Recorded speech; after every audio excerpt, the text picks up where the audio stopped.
जय श्री कृष्णा। आप सभी का आपके अपने YouTube चैनल किटकैट स्टोरीज पर हार्दिक स्वागत है। आज की वीडियो में आप रसपान करेंगे भगवान सूर्य की महिमा, विभिन्न ऋतुओं में उनके अलग अलग वर्ण तथा उनके फल के बारे में।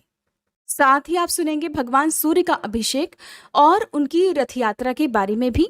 इससे पहले के अध्याय में आपने जाना था भगवान सूर्य के रथ और रथ में जुड़े हुए घोड़ों के बारे में। तो भगवान रुद्र ने कहा, हे ब्राह्मण, आपने भगवान सूर्य नारायण के महात्म्य का तो वर्णन किया, जिसके सुनने से हमें बहुत आनंद भी मिला। अब कृपा कर आप उनके महात्म्य का और वर्णन कीजिए। श्री ब्रह्मा जी कहने लगे, हे रुद्र, इस सचराचर त्रैलोक्य के मूल भगवान सूर्य नारायण ही हैं। देवता, असुर, मानव आदि सभी इन्हीं से उत्पन्न हुए हैं। इंद्र, चंद्र, रुद्र, ब्रह्मा, विष्णु तथा शिव आदि जितने भी देवता हैं, सब में इन्हीं का तेज व्याप्त है। अग्नि में विधि पूर्वक दी हुई आहुति सूर्य भगवान को ही प्राप्त होती है। भगवान सूर्य से ही वर्षा होती है, वर्षा से अन्न आदि उत्पन्न होते हैं और यही अन्न प्राणियों का जीवन है। इन्हीं से जगत की उत्पत्ति होती है और अंत में सारी सृष्टि इसी में विलीन हो जाती है। ध्यान करने वाले इन्हीं का ध्यान करते हैं और ये मोक्ष की इच्छा रखने वालों के लिए मोक्ष स्वरूप भी हैं। यदि सूर्य भगवान न हो तो क्षण, मुहूर्त, दिन, रात्रि, पक्ष, मास, ऋतु, अयन, वर्ष तथा युग आदि काल विभाग हो ही नहीं। और फिर काल विभाग ना होने से जगत का कोई व्यवहार भी नहीं चल सकता। ऋतुओं का विभाग ना हो तो फिर फल फूल, खेती, औषधियां आदि कैसे उत्पन्न हो सकती हैं? और इनकी उत्पत्ति के बिना प्राणियों का जीवन भी कैसे रह सकता है? इससे यह स्पष्ट होता है कि इस चराचरात्मक विश्व के मूलभूत कारण भगवान सूर्य नारायण ही हैं।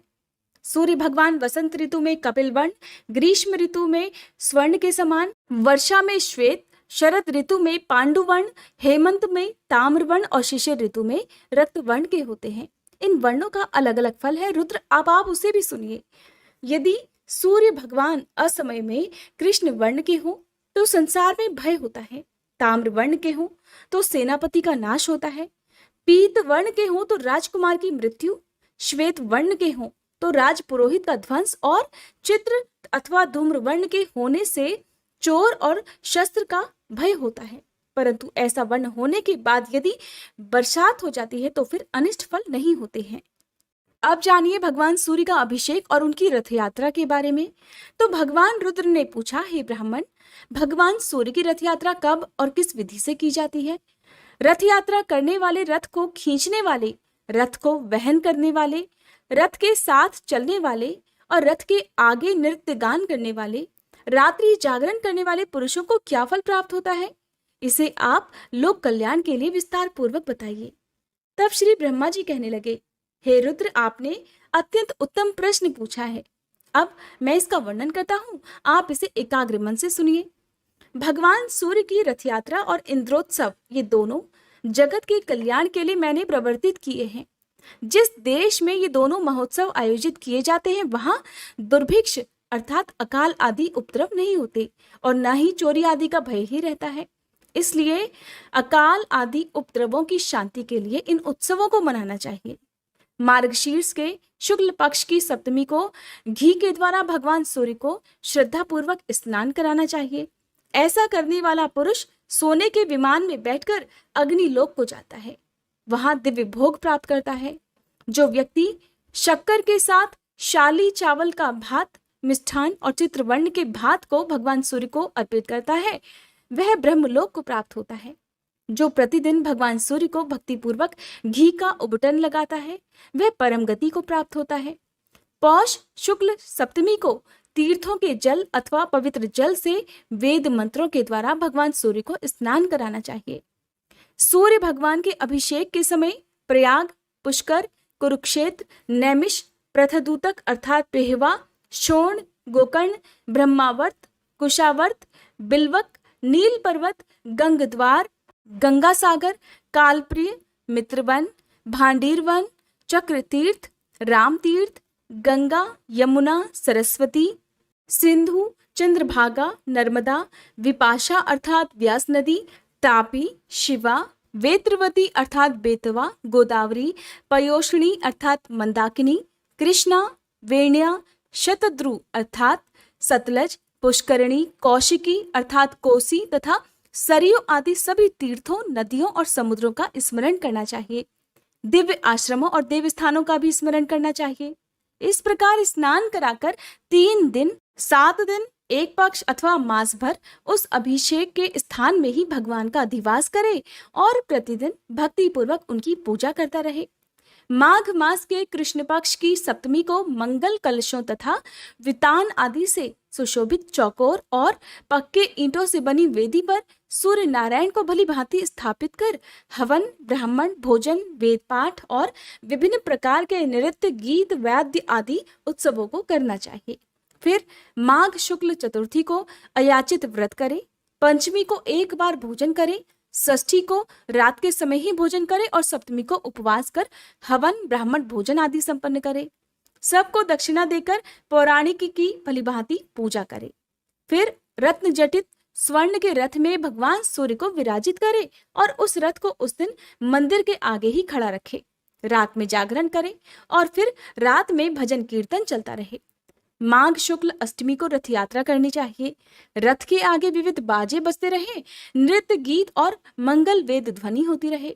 अब जानिए कि किस प्रकार की इस दिशा से रथ यात्रा प्रारंभ की जाती है। तो रथ यात्रा प्रथम नगर के उत्तर दिशा से प्रारंभ की जाती है, फिर क्रमशः पूर्व, दक्षिण और पश्चिम दिशाओं में भ्रमण कराई जाती है। इस प्रकार रथ यात्रा करने से राज्य के सभी उपद्रव शांत हो जाते हैं, राजा को युद्ध में विजय मिलती है तथा उस राज्य में सभी प्रजाएं और पशुगण निरोगी और सुखी हो जाते हैं। रथ यात्रा करने वाले, रथ को वहन करने वाले और रथ के साथ जाने वाले सूर्यलोक में निवास करते हैं। ब्रह्मा जी के मुंह से ऐसा सुनकर तब रुद्र ने फिर से कहा, हे ब्राह्मण, मंदिर में प्रतिष्ठित प्रतिमा को किस प्रकार उठाना चाहिए और किस प्रकार रथ में विराजमान करना चाहिए, इस विषय में मुझे कुछ संदेह हो रहा है, क्योंकि वह प्रतिमा तो स्थिर अर्थात अचल प्रतिष्ठित है, अतः उसे कैसे चलाया जा सकता है। कृपा कर हे ब्रह्मा जी, आप मेरे इस संशय को दूर करें। तब ब्रह्मा जी कहने लगे, संवत्सर के अवयवों के रूप में जिस रथ का पूर्व में मैंने वर्णन किया है, वह रथ सभी रथों में पहला रथ है। उसको देखकर ही विश्वकर्मा जी ने सभी देवताओं के लिए अलग अलग विविध प्रकार के रथ बनाए हैं। उस प्रथम रथ की पूजा के लिए भगवान सूर्य ने अपने पुत्र मनु को वह रथ प्रदान किया। मनु ने राजा इक्ष्वाकु को दिया। तब से यह रथ यात्रा पूजित हो गई और परंपरा से चली आ रही है। इसलिए सूर्य की रथ यात्रा का उत्सव मनाना चाहिए। भगवान सूर्य तो आकाश में भ्रमण करते रहते हैं, इसलिए उनकी प्रतिमा को चलाने में कोई भी दोष नहीं है। भगवान सूर्य के भ्रमण करते हुए उनका रथ और मंडल दिखाई नहीं पड़ता, इसलिए मनुष्यों ने रथ यात्रा के द्वारा ही उनके रथ और मंडल का दर्शन किया है। ब्रह्मा, विष्णु, शिव आदि देवों की प्रतिमा के स्थापित हो जाने के बाद उनको उठाना नहीं चाहिए, किंतु सूर्य नारायण की रथ यात्रा प्रजाओं की शांति के लिए प्रतिवर्ष करनी चाहिए। सोने, चांदी अथवा उत्तम काष्ठ का अतिशय रमणीय और बहुत सुदृढ़ रथ का निर्माण करना चाहिए। उसके बीच में भगवान सूर्य की प्रतिमा को स्थापित कर उत्तम लक्षणों से युक्त अतिशय सुशील हरित वर्ण के घोड़ों को रथ में नियोजित करना चाहिए। उन घोड़ों को केसर से रंग कर अनेक आभूषणों, पुष्पमालाओं और चवर आदि से अलंकृत करना चाहिए, अर्थात सजाना चाहिए और रथ के लिए अर्घ्य प्रदान करना चाहिए। इस प्रकार रथ को तैयार कर सभी देवताओं की पूजा कर ब्राह्मण भोजन कराना चाहिए। दक्षिणा देकर दीन, नेत्रहीन, उपेक्षितों और अनाथों को भोजन आदि से संतुष्ट करना चाहिए। उत्तम, मध्यम अथवा अधम किसी भी व्यक्ति को विमुख नहीं होने देना चाहिए। रथ यात्रा स्वरूप इस सूर्य महायाग में भूख से पीड़ित, बिना भोजन किए यदि कोई व्यक्ति भग्र आशा वाला होकर लौट जाता है, तो इस दुष्कृत्य से उसके स्वर्गस्थ पितरों का अधःपतन हो जाता है, अर्थात उनका नाश हो जाता है। अतः सूर्य भगवान के इस यज्ञ में भोजन और दक्षिणा से सबको संतुष्ट करना चाहिए, क्योंकि बिना दक्षिणा के कोई भी यज्ञ पूर्ण नहीं होता। फिर मंत्रों के जाप के साथ ही उनका प्रिय पदार्थ सभी देवताओं को समर्पित करना चाहिए। मंत्रों से बलि देकर वामदेव, पवित्र, मानस्तोक तथा रथंतर इन ऋचाओं का पाठ करें। फिर पुण्याहवाचन और अनेक प्रकार के मंगल वाद्यों की ध्वनि कर सुंदर और समतल मार्ग पर रथ को चलाएं, जिससे कहीं पर धक्का ना लगे। रथ धीरे धीरे निरंतर आगे बढ़ना चाहिए। घोड़े के अभाव में अच्छे बैलों को भी रथ में लगा सकते हैं या फिर पुरुषगण ही रथ को खींच सकते हैं। 30 या 16 ब्राह्मण जो शुद्ध आचरण वाले हों, व्रती हों, वे प्रतिमा को मंदिर से उठाकर बड़ी सावधानी से रथ में स्थापित करें। सूर्य प्रतिमा के दोनों ओर सूर्य देव की राज्ञी अर्थात संज्ञा और निशुंभा छाया नामक दोनों पत्नियों को स्थापित करें। सूर्यदेव की पत्नियों के नाम है संज्ञा और छाया, जिनका नाम क्रमशः राज्ञी और निशुंभा भी है। निशुंभा को अर्थात छाया को दाहिनी ओर और राज्ञी को बाईं ओर स्थापित करना चाहिए। सदाचारी वेद पाठी 2 ब्राह्मण प्रतिमाओं के पीछे की ओर बैठे और उन्हें संभालकर स्थिर रखें। सारथी भी कुशल रहना चाहिए। स्वर्ण दंड से सजा हुआ छत्र रथ के ऊपर लगाएं। अतिशय सुंदर रत्नों से जटित स्वर्ण दंड से युक्त ध्वजा रथ पर चढ़ाएं, जिसमें अनेक रंगों की 7 पताकाएं लगी हों अर्थात 7 ध्वजाएं लगी हों। रथ के आगे के भाग में सारथी के रूप में ब्राह्मण को बिठाना चाहिए। श्रद्धा रहित व्यक्ति को कभी भी रथ के ऊपर नहीं चढ़ना चाहिए, क्योंकि जो श्रद्धा रहित व्यक्ति रथ पर आरूढ़ अर्थात बैठता है उसकी संतति नष्ट हो जाती है। ब्राह्मण, क्षत्रिय और वैश्य को ही रथ के वहन करने का अधिकार है। अपने स्थान से चलकर सर्वप्रथम रथ को उत्तर द्वार पर ले जाना चाहिए। फिर वहां पर 1 दिन तक रथ की पूजा करें। विविध नृत्य, गीतादि उत्सव, वेद पाठ तथा पुराणों की कथा होनी चाहिए। वहां ब्राह्मण भोजन भी कराना चाहिए। 9वीं के दिन रथ चलकर पूर्व द्वार पर ले जाएं। 1 दिन वहां पर रहे। तीसरे दिन दक्षिण द्वार पर रथ ले जाएं और फिर चौथे दिन पश्चिम द्वार पर रथ ले जाएं।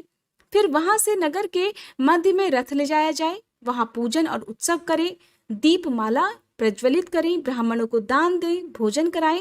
फिर वहां से मंदिर में रथ लाना चाहिए। वहां नगर के सभी लोग मिलकर पूजन और उत्सव करें। फिर 1 रात और 1 दिन रथ में ही प्रतिमा रहे। दूसरे दिन भगवान सूर्य की प्रतिमा को रथ से उतारकर बड़ी धूमधाम से मंदिर में स्थापित करें।